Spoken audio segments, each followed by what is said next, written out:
I'ma trust the whole damn process for the record till we breaking records. Reminisce about the past days, now we rise and fly. Journeys to the sky, azimuth inside my grip, always know the way now. Beauty fill my days now, take it day by day. Sound couldn't be prouder, cause you know we alive.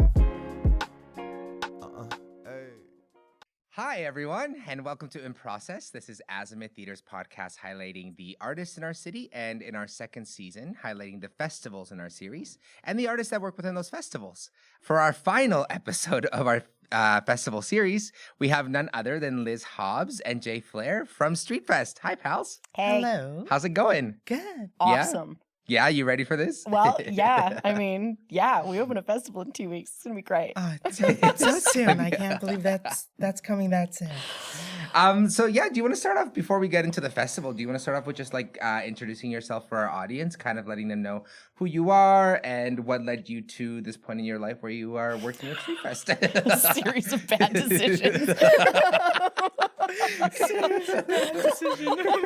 We'll get Kleenexes if we need to. Do you have a preference as to which one of us speaks first? Let's go with alphabetical order, which we said J. All right. My name is Jay Flair. I'm a magician and a circus artist in Edmonton. And this is my second year joining International Street Performers Festival. And this is my first time doing a full big circle show. So I'm quite excited. Nice. How did you get into it? How did I get into what? Performing? Yeah. Oh, I love that Liz is doing my job. Okay, I love it. I was really into lip syncing when I was like in grade 5. But then I hit a point where my lip syncs weren't as funny. And then I realized I needed a different thing to do because I'm a child with an ADHD. So immediately you jump to a next hobby. And now my dad is a huge sci-fi fan. Like huge. Like watched every episodes of Star Wars, Star Trek, Lord of the Rings.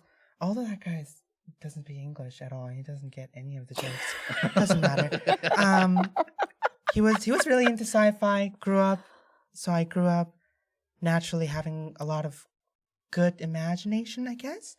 So one day I had a quest to do an online search and find someone with superpower. Because I thought to myself, there's a gazillion people in this earth.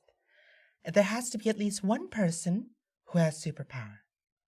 So I went on a quest. I stumbled upon a video of someone making a coin disappear. It was just a simple trick. And then I thought to myself, oh my gosh, this person is so brave to come onto a platform and expose themselves as someone with superpower. Yeah, that was grade 5. I was a pretty fun grade 5. I was pretty shocked by that. I was like, what? And then I learned I could also learn to do that. And then that's how it began. And now you have superpowers. Oh. That's so weird to think about. Thanks, pal. Yeah. What about you, Liz? Oh, God. So I am now running the Street Performers Festival. Prior to this, and still, I'm also a director. I'm a theater director. I did it all through theater. Started as an actor, gave that up pretty quickly. Moved into directing. That's not true. I still act. Whatever. Shut up, Liz. Be nice to yourself. I direct a lot of plays, and then somehow got into stilt walking.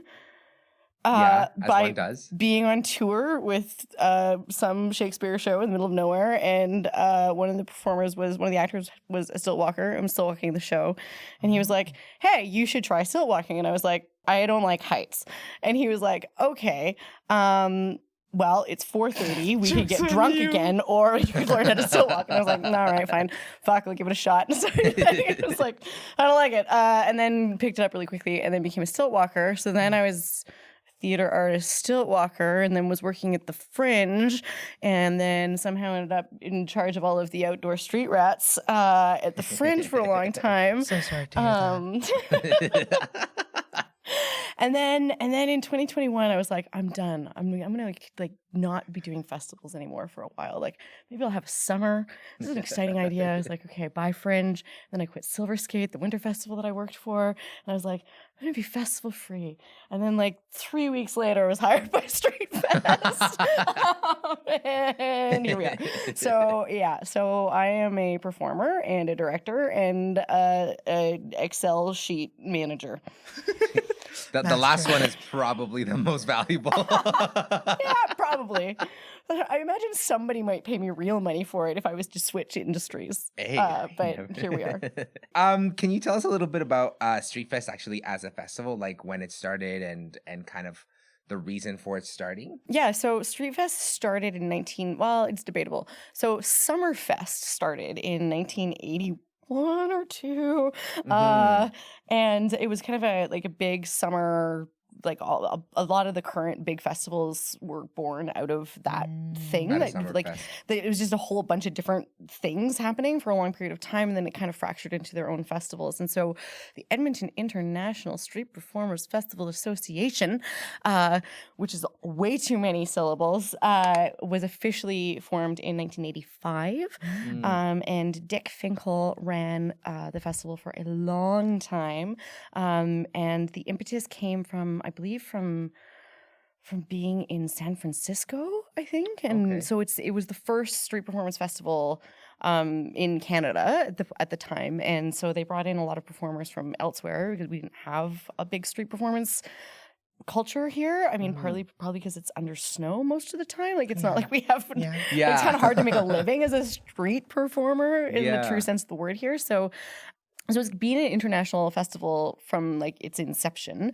And then Dick was the artistic producer. Sure, well, I think that was his title until 1999. And then Shelley Switzer took over as the artistic producer and ran it until 2021. And then she introduced a whole bunch of other elements as well. So to begin with, it was very much like circle shows and a couple actors doing some roving stuff, and then it slowly grew into what it is now. We have like Kids World with like, people who have circle shows or whatever, but they're geared towards the little itty bitties of the festival. We've got a Busker Academy, which Shelley was responsible for bringing in, which we teach workshops. We do juggling workshops. This year, Spandy Andy's doing some ridiculous dance workshop. Oh, nice. And for the first time, we have Circtastic coming in to do aerial.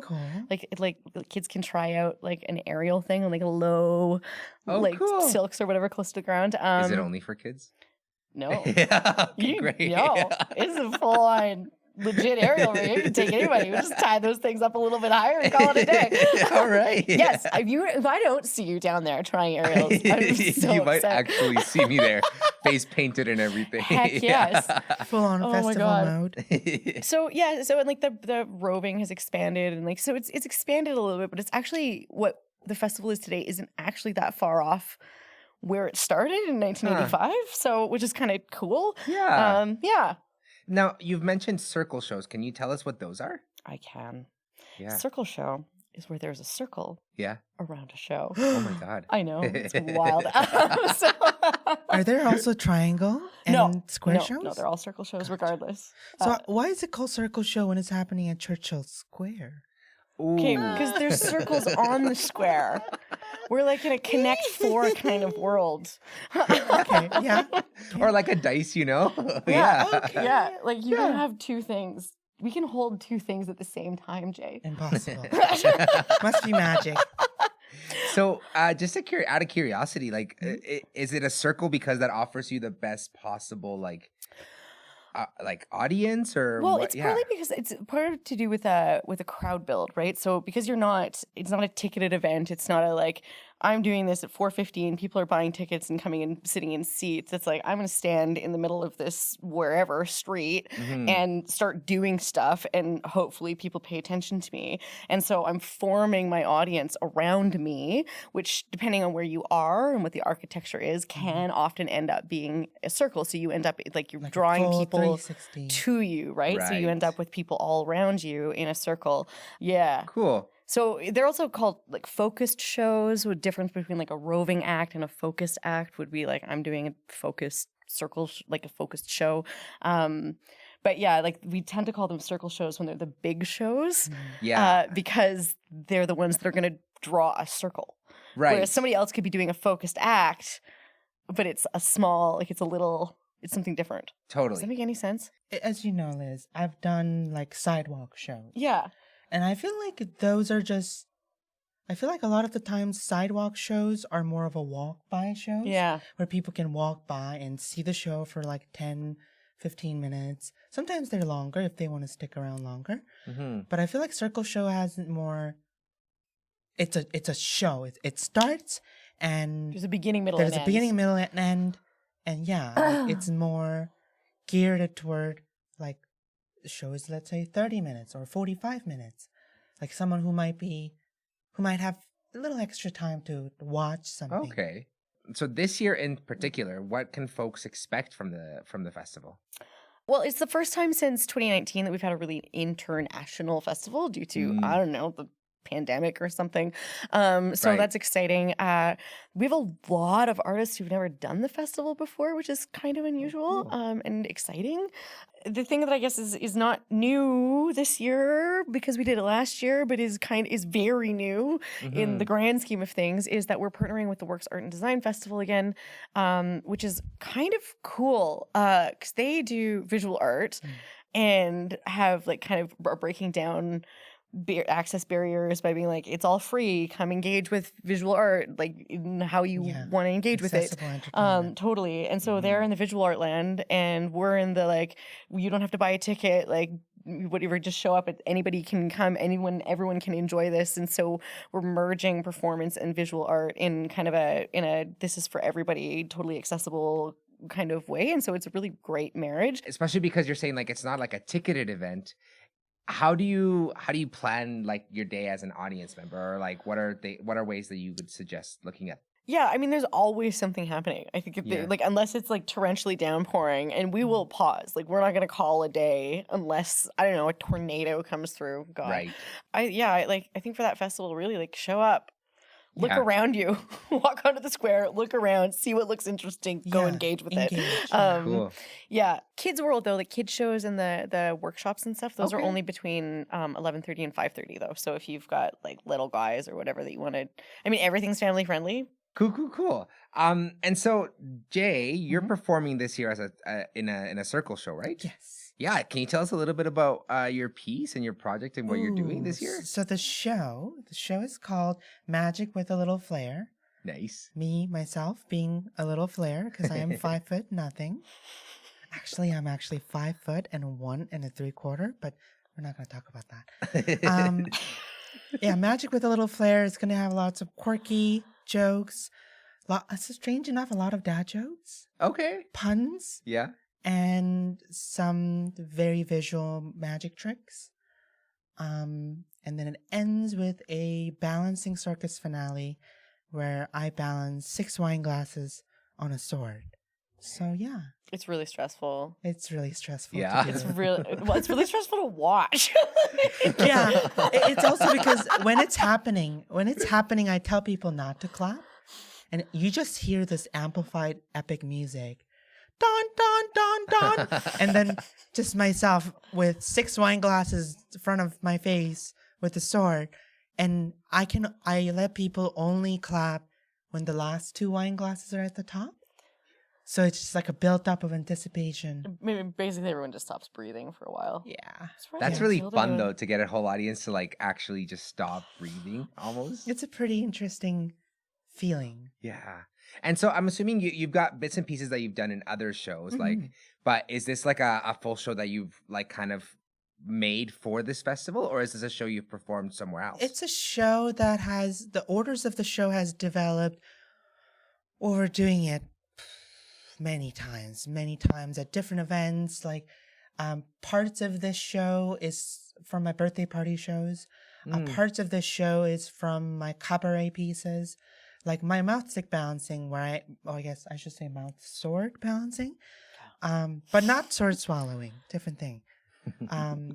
This show is a combination of skills that I developed over the past 6 years as a performance artist, and trying to gather what works the best in the 360 circle show environment and figuring out what people want to see the most. Yeah. Yeah. And now, is this something you've always kind of thought of working up to it, or was it something where the opportunity came and you're like, oh, okay, let's build a circle show? I was not ready for it No. last year.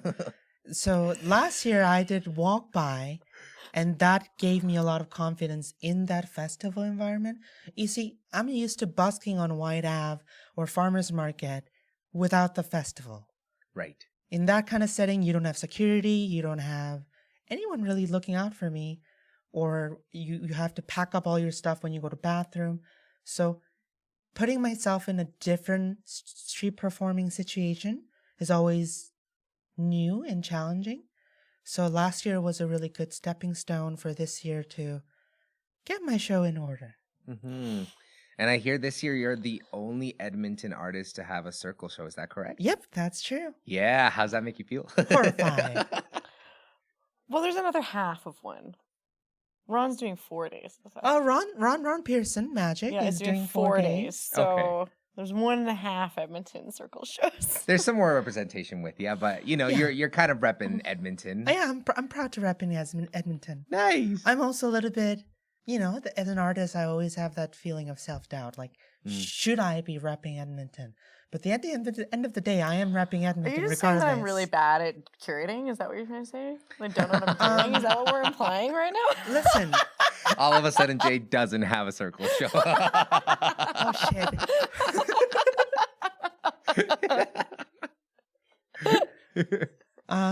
No, I actually thought you did a pretty good job this year. Oh, like, thanks. just from hearing what different artists you're going to be bringing, and I feel like you're giving a lot more newer artists opportunities, which I think is important because, newer artists or like emerging artists need a place to start. Mm-hmm. Well, one of the StreetFest mandates, vision, mission, one of those things, Right. Yeah. One of them is like it's to produce to bring kind of world class, excellent street performers, but also to foster the growth of local, national, and international performers. Like that's actually in that core foundation of the festival. So there you go. Yeah, that's cool. And it's also that thing of like you were saying, you're not sure that you should be repping Edmonton, but that's also why it's important to let you rep Edmonton, because it's like then you realize that, yeah, you should be, and this might be a stepping stone to bigger things as well, right? Yeah. Yeah.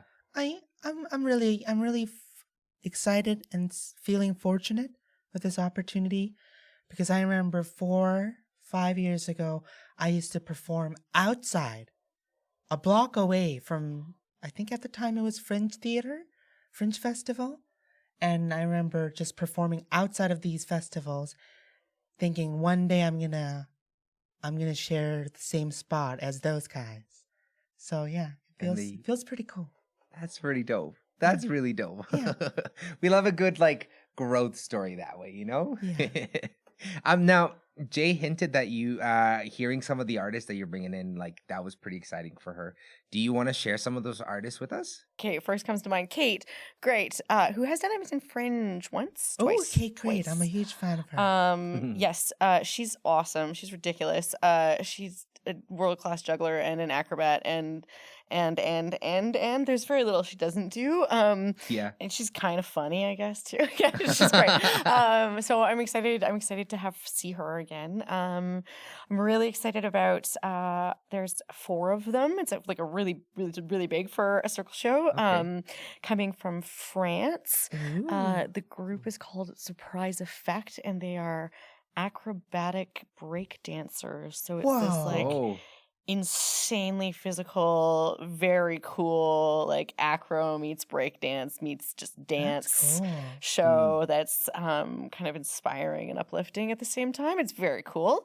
And then I'm gonna pick Fraser Hooper, who has done this festival several times before and is a brilliant clown. Brilliant silent clown. Cool. There's a workshop happening. There is a too. workshop. That's Yeah. fun. So anybody who wants to go train with a clown, but a world-class clown who's God. also taught like all over the world. I think he was the resident teacher or the resident instructor at like some London school of circus or for a while. Anyway, he's insanely awesome, and he's going to do a 3-day workshop in between the Grand Prairie and Red Deer festivals. So like July 25th, 26th, 27th. Okay. So 10 out of 10 would recommend. I know that this workshop that we're talking about is outside of the festival, but are all the workshops that you're offering like free, or are those more ticketed events where you have to sign up? The Fraser Hooper one, yeah. Yeah, but the ones at the Kid Zone are free. Yeah, during the festival, yes. Great. But this is like more of a professional. This is a professional development kind of. Yeah, like that's a great one. I'm just glad I don't have to pay for aerials. I'm gonna watch you. You're gonna have so much fun. I'm gonna have the best time doing aerials. It's gonna be so good. Andrés is just gonna like kick all the kids out of their way. Like, get out of here. Move. I need to invert. Let's go. Oh my God. So we talked about a little bit with Jay, kind of like the opportunities that the festival is giving, like to grow. How has the festival allowed you to kind of grow, or what are opportunities, Liz, that like the festival has given you? Was a performer. Well, the last time that I did it was 2018 with my dear friend and colleague Miranda, who is now in the UK. But we were trying to work out. We'd gotten a grant to develop this acrobatic stilt walking duo, and so we were training. Did you say acrobatic stilt walking? I did say acrobatic stilt God walking. damn. Gosh. Yeah, it was kind of ridiculous, but it was very fun. So we were working with Lynn from Circtastic, who's doing the festival this summer, and Mike Kennard on clown and acro at the same time, and then we brought the stilt walking, and so we kind of were trying to develop this like acrobatic clown duo, and so we Shelly, who was running the festival at the time, we invited her to come see whatever weird kind of workshop thing that we'd done was.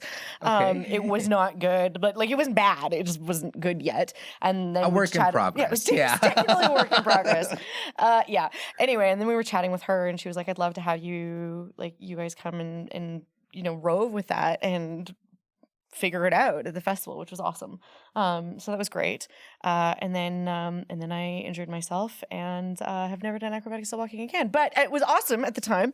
I didn't injure myself stilt walking. Right. Just to be clear, I injured myself crawling underneath a pool noodle. Just to be clear. As part of the show. No. Setting up kids fringe. Great. So kids' fringe is dangerous? Yeah, for me it is. I can do aerials, still walking, acro, no problem. Kids' fringe? Do not. Yeah. Keep those pool noodles the hell away. So yeah, as an artist, that was an awesome experience. And then as an organizer, I mean, I don't know. I've never fully curated a festival of this size before. That much I can tell you, and there's a lot that goes into it. I mean, I've worked in festivals for a long time, but I'm now kind of in a position that is different than what I've been doing before. So that's so exciting. It's a lot of coordination. Yeah. Some learning curves. But yeah, so it's been great. It's also very strange going. I was with Fringe for 9 years, I think, which of course is massive to this other festival that is still a major festival. Yeah. But there is one full-time employee. Right. And then there's me for 6 months, and then there's somebody else for the 3 months, and then there's just some interns, and that's and then it's like some contractors and whatever. Are but you like there's. okay? How stressed are you? My God. So it's been great, but like at Fringe it was like, okay, you have your department, you mostly stay in that department. Whereas StreetFest, because we're just a smaller organization, every department is everybody's department, kind of, right? So, it's just so it's great. I've learned a lot of things about I don't know, plumbing. Now, Jay, you mentioned food at the festival. Do you have a favorite like snack that you'll get during festival time? Ooh. I like green onion cake, but not the one that looks like some whack ass pancake with green onion just sprinkled in it. Like actual one that it's like fried. It looks roughly like a ring donut shape, Yeah. And it's like the actual green onion cake. Like the fluffy one that almost looks Yes. like the double one. The fluffy That's the one. one. Yeah. Not the one that looks like A oh, whack-ass God. pancake. Whack-ass To pancake. quote. That is my new favorite way of describing that shit from here on out. So I that's just- like what you'll get when you're like, I'm going to treat myself. That or elephant ears. Okay. Yeah, or beaver tail. That's what Yeah. it's called. Yeah. Nice. What about you, Liz? Sometimes I remember to eat during festivals. That's a lie. Sometimes people put food in front of me and I eat it. I think That it's is probably true. more accurate. I'm going to bring you food when I come to Ariel's. I'll be like, here. Every once in a while, like you've just got to get a poutine. Yeah. Like every once in a while, Yeah. Cheesy it's like poutine. 10 o'clock at night and you're like, I just had a beer and I'm hammered because I didn't eat anything today. Something needs to be done about that. And Poutine. perhaps poutine is the Boom. answer. Yeah. Like, and it's really not a festival if you haven't had that experience at least once. So- Yeah. Do you have like the usual array of like food trucks and stuff? I don't know what you mean by usual, but yes. Yeah, we that's have food honestly, I don't know trucks. what I mean by usual. I Yeah. guess I just mean, like every festival you go to's got like, there's a green onion one. I mean, there's I don't think you're allowed to have a festival in Edmonton without green onion cakes. Like, I No. don't, like, Yeah, I think that's they fair. might revoke your It's part permit. of the permit process. Yeah, I'm pretty sure. Yeah. You immediately get your permit revoked if there's no green onion cake or whack ass pancake Right, available, green onion right? Like pancake. yeah. So like green onion cakes and the elephant ears and like there's always ice cream, there's always some sort of hot dog, there's always Yeah. some sort of fried mini Oreo. donuts. Fried Oreo. Okay, I've never tried one. It's, Are they worth It's it? not something you like eat 9 of. Like you eat like 4 and you go, okay, Okay. that's enough sweet. or like a For next quarter of 20 one and years. you're like, Because is okay, it I'm good. breaded on top of, like, is it On an top Oreo of that's Oreo. breaded and then Yes. fried? Yes, Okay. it's magic. And last question, for both of you, what would you say is your favorite part about the festival in general? So not so much like what's your favorite performance, but like what's your favorite thing about the festival? Like, is it the ambiance? Is it the people? Like, Ambiance, but also accessible, quality entertainment. Doesn't matter how much money you have in your pocket, how much money you have in your bank account. Accessible, quality, like international level entertainment. So Jay's actually now in charge of our marketing department. I don't know if you're aware yeah, of this, but you you're, just got the like, job. I'm like the director of programming and communications and marketing and all that shit. Yeah, you've just taken half my job, so thank you. That's great.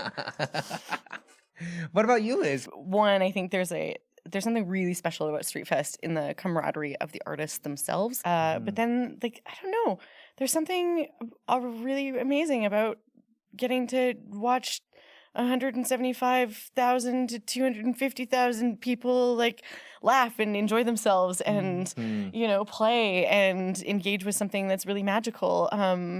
And like our volunteer team is also so enthusiastically awesome. And like I think for me it's the people. Like it's all of the people, not just the performers or whatever, but like the joining of all of those different people who all play a different role in that festival.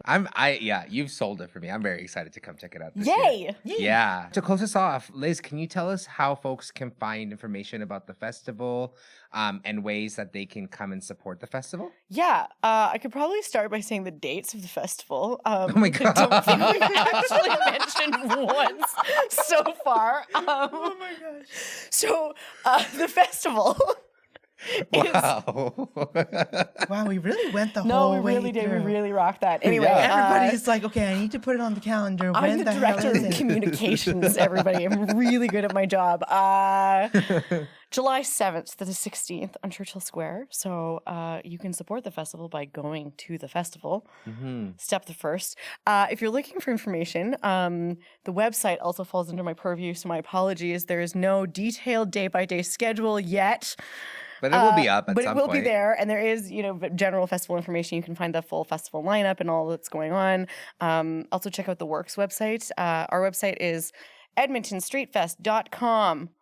Is there any days off, or is it just? No, it's a 10 days straight. So Wow. 11:30 a.m. to 11 p.m. daily. Oh my goodness. And near the 11 p.m., there are adult shows happening. Late Night Madness, variety, like Late Night Madness Cabaret is what we're calling it this year, which is a ridiculous indoor show that we do at the end of the festival that's made up during the festival. Oh, cool. But it's very much adult. It's an 18-plus show.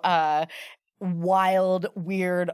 I don't know what it's going to be yet. I can't actually promise that it will be amazing because I don't know what the show is, because I won't know what the show is until Wednesday, and then we open it on Friday. Cool. But it's always ridiculously fun, and that is the one ticketed event that we have at the festival. And you said it's also indoor. It's indoor. It's at the Rice in the Citadel. You can buy tickets ahead of time. It's going to be a blast. And it's Cool. 11 p.m. on Friday the 14th and Saturday the 15th.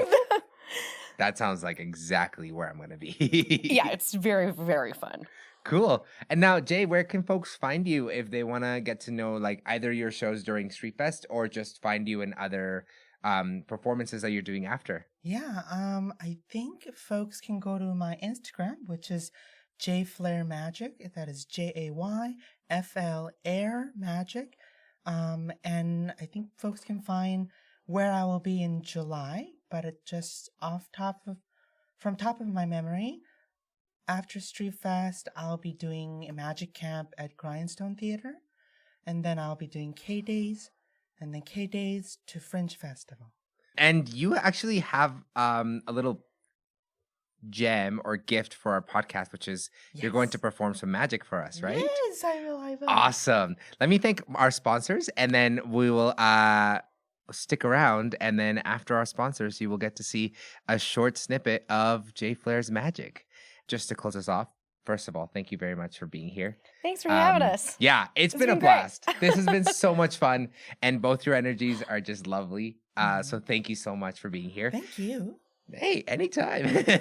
We also want to thank the Canada Council for the Arts for the original funding of this project, as well as the Edmonton Heritage Council for the festival series funding. As always, we want to thank our full team. So Selena Pinchot, our sound technician. Woo! Oscar Derkx, our editor. Thank you, Oscar. Azimuth Theatre, the Playhouse, Concrete Theatre, Fringe Theatre, Edmonton StreetFest, and all of you for listening. This is our last episode of the festival series up to now. So keep your eyes peeled on what we're going to do next. And thank you for listening. And stay tuned for a little magic. And now give it up for Magic with Jay Flair. Hello. Here I have some ropes. I have 3 of them. Now, all of these ropes have names. I know, I named my props. This one is named rope number 1. I'm not very creative. The next one is rope number 2, which is about the same length as rope number 3. And the last one is rope number 3.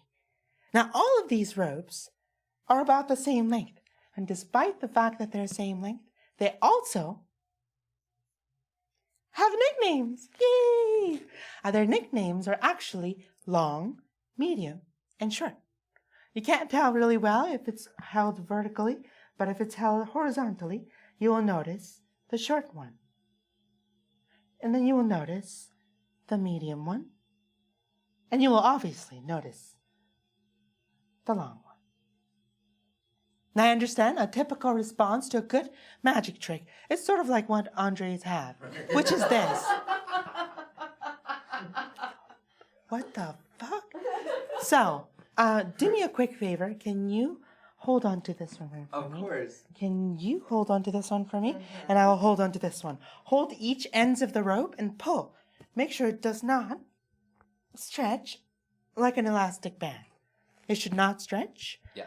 Make sure nothing's sticky around the ends, no magnets, no glue, or anything like that. Great. Yeah. Now, quick question. Do you know why these ropes didn't have anything tricky? Because they're just ropes? Yeah, because they're just ropes. The 3 ropes that does not stretch. But when you folks say go in count of 3, it will go. Okay. But I want you to know that I don't need one of those. Go. I need one of those. Go! Then it will go. I see you. You're going to do it with me. Okay, here it goes. 3 rows. That does not stretch. And count of 3. 3, 2, 1. Go! The rows go into freaking same length. What? Now, I know that makes no sense, but this is a magic trick where things that don't make sense do make sense, and things that do make sense don't. Okay. Yeah, whatever that means. It's great. If I remove 1 row, how many do I have? 2. Well, that took you a long time. I know, it really did. 2 ropes. Now, some of you might say using 2 rope is easier than 3. But in my opinion, using nothing but 1 rope is easiest of all. So I will just use 1 rope. Now is the time you clap. I feel like those children you were saying you lied to. Yeah, earlier I was saying I lie to children for a living. So this is what I do. Now, a rope has 2 ends, right? 2 ends and a middle. Unless I take the ends off, which leaves nothing but a loop of middle. Now, if I end this trick here, your face is hilarious. I'm legit in this. Now, if you stare at this too long, you get loopy. That's good. So I have to put the ends back on. And it goes back on. Like so. Now, Andrés, here's the thing. Now, it makes absolutely no sense for the ends of the rope.